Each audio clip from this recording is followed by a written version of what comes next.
Lorsqu'il est question de corps célestes habitables, la Terre reste le point culminant de la galaxie. Nous ne connaissons aucune autre planète qui offre à ses habitants potentiels un environnement aussi propice à la vie. C'est pourquoi la recherche d'objets célestes qui pourraient abriter des formes de vie extraterrestres en raison de leur position spatiale et de leur composition naturelle a toujours été l'un des points centraux de la recherche spatiale moderne. Le télescope spatial Kepler, qui a observé de près notre voisinage galactique entre les années 2009 et 2018, poursuivait précisément cet objectif. Et comme nous le savons maintenant, l'instrument, nommé d'après l'astronome allemand Johannes Kepler, devait remporter des succès époustouflants au cours de sa mission.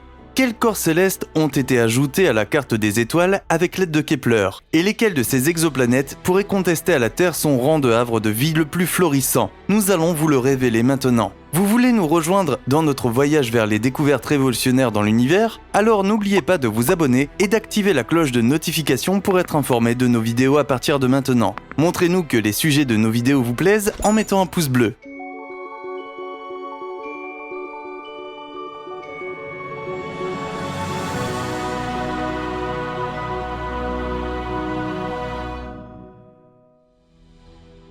Le télescope spatial Kepler. C'est le 7 mars 2009 que le télescope spatial Kepler de la NASA commence son service galactique. Alors que cet équipement de plus d'une tonne, d'une valeur de 600 millions de dollars, est lancé vers l'espace depuis sa fusée d'appoint, les experts terrestres contemplent avec fascination les événements marquants qui seront enregistrés à l'aide de ce télescope complexe. Plus précisément, Kepler devait diriger son regard vers une section fixe de la constellation du Cygne. Toutefois, ce ne sont pas les quelques 190 000 étoiles qu'elle contient qui constituaient l'objet principal de cette mission, mais la recherche d'exoplanètes inconnues jusqu'alors. Pour rappel, les exoplanètes sont des corps célestes planétaires qui ne sont pas liés gravitationnellement à notre Soleil, mais à une autre étoile. Pour effacer les taches blanches des cartes stellaires, le télescope spatial a utilisé la méthode dite des transits. En termes simples, il s'agit d'une méthode qui examine les rapports de luminosité changeants des étoiles. Dès qu'une planète se déplace devant son étoile hôte, vue de la Terre, la luminosité de l'étoile mère correspondante est aussi temporairement réduite. L'observation de ces courbes de luminosité récurrentes permet non seulement de déduire l'existence d'une planète en transit, mais aussi d'acquérir des connaissances importantes sur la période orbitale, le rayon planétaire et l'inclinaison orbitale du corps céleste. Les études spectroscopiques, qui analysent les radiations selon certains critères, fournissent également des informations sur la composition de l'atmosphère, les températures et la réflectivité de l'exoplanète. L'objectif particulier de la mission Kepler était de découvrir des exoplanètes relativement petites et donc potentiellement habitables. Dans le même temps, le télescope spatial a également fourni des données importantes sur les étoiles variables. Ces objets célestes présentent des variations de luminosité de très courte durée, dont les causes ne sont pas connues. La période de mission initiale, qui s'étendait sur 3 ans et demi, a finalement été prolongée jusqu'au 30 octobre 2018. Après la défaillance de 2 roues de réaction en mai 2013, la méthode d'observation du télescope spatial a dû être modifiée. Il n'a cependant pas fallu longtemps pour que le projet de grande envergure porte ses premiers fruits galactiques. En janvier 2010, la découverte des 5 premières planètes repérées par Kepler a été annoncée. Au fil du temps, de nombreux autres corps célestes jusqu'alors inconnus ont été ajoutés à la carte des étoiles. Jetons maintenant un coup d'œil ensemble aux découvertes les plus importantes du télescope spatial. Kepler 62. À environ 1200 années-lumière de notre planète bleue se trouve l'étoile Kepler 62.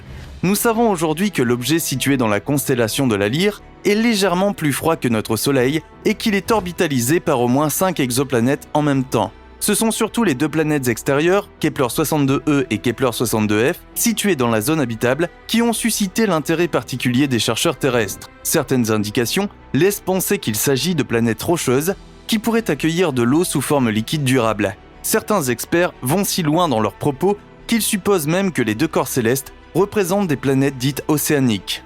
Comme le nom seul le révèle, il s'agit d'une forme de planète hypothétique dont la surface est entièrement recouverte d'eau. Toutefois, le système planétaire Kepler 62 n'est pas la seule association de corps célestes extraterrestres qui pourrait être découverte à l'aide du télescope spatial. Kepler 90.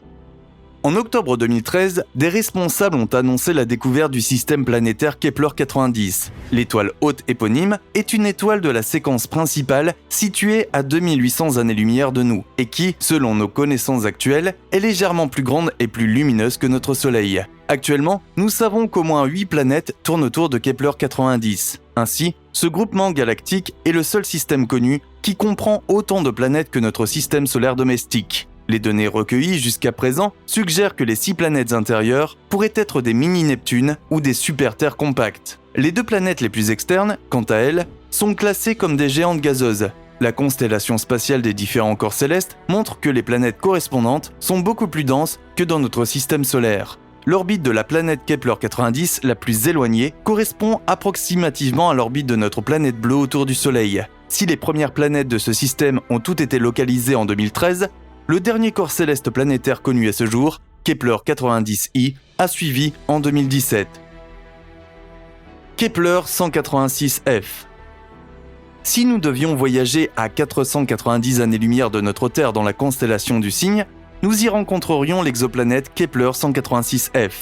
En ce qui concerne les dimensions du corps céleste, qui dessine ses orbites autour de la naine rouge Kepler-186, on peut observer des parallèles frappants avec notre Terre. Les experts supposent que la planète n'est que légèrement plus grande que notre foyer terrestre. Par conséquent, la conclusion est également évidente qu'il ne s'agit pas d'une planète gazeuse, mais d'un corps céleste semblable à la Terre, avec une surface solide. Son étoile centrale tourne autour de Kepler-186f à une distance d'environ 31 millions de miles, ce qui signifie que l'exoplanète a besoin d'environ 130 jours pour une révolution complète. Bien que le corps céleste soit beaucoup plus proche de son étoile haute que la Terre ne l'est du Soleil, cela ne signifie pas que Kepler-186f ne présente pas des conditions favorables à la vie. Plus précisément, la naine rouge Kepler-186 a une puissance radiante bien inférieure à celle de notre Soleil, ce qui signifie que l'exoplanète est située à la limite extérieure de la zone habitable. Dans l'hypothèse d'un effet de serre atmosphérique approprié, il pourrait régner sur Kepler-186f des températures qui permettraient l'existence d'eau sous forme liquide permanente. En outre, on suppose que le corps céleste a un climat stable et passe par des saisons régulières.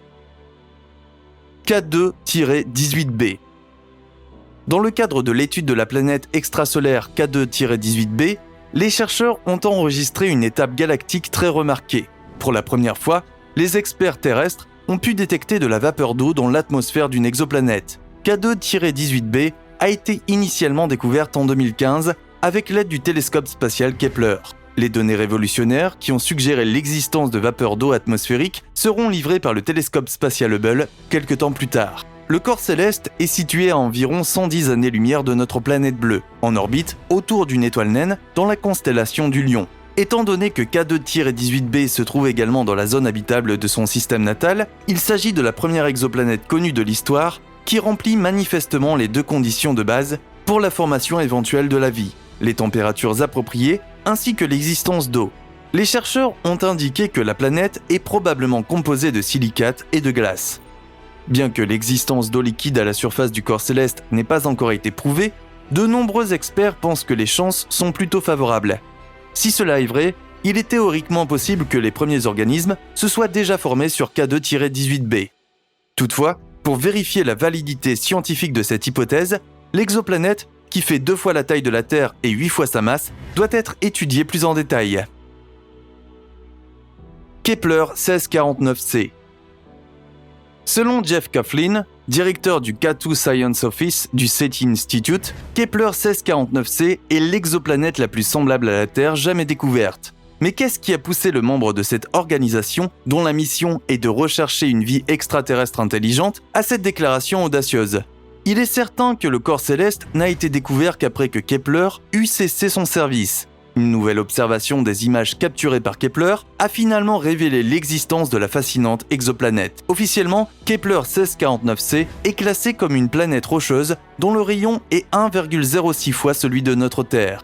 De plus, le corps céleste orbite autour de son étoile haute, une naine rouge, dans la zone habitable. Pour tourner une fois autour de l'étoile fixe, Kepler-1649c a besoin de seulement 19,5 jours. La lumière que la planète, qui se trouve à 300 années-lumière de nous, reçoit de son étoile correspond à environ 75% de la lumière solaire qui frappe notre planète bleue. On peut donc supposer que les températures moyennes supérieures de Kepler-1649c sont comparables à celles de notre Terre. Cependant, on ne sait pas encore très bien à quoi ressemble l'atmosphère de ce corps céleste. Maintenant, c'est à vous de jouer. Que pensez-vous des découvertes passionnantes du télescope spatial Kepler ? Y a-t-il une planète qui vous a particulièrement fasciné ? Faites-nous part de vos réflexions, suggestions et commentaires sur la vidéo d'aujourd'hui dans les commentaires. Enfin, n'hésitez pas à jeter un coup d'œil aux autres articles passionnants de notre chaîne que nous avons mis en lien pour vous dans la barre d'infos. Merci de votre intérêt, prenez soin de vous et rendez-vous dans la prochaine vidéo.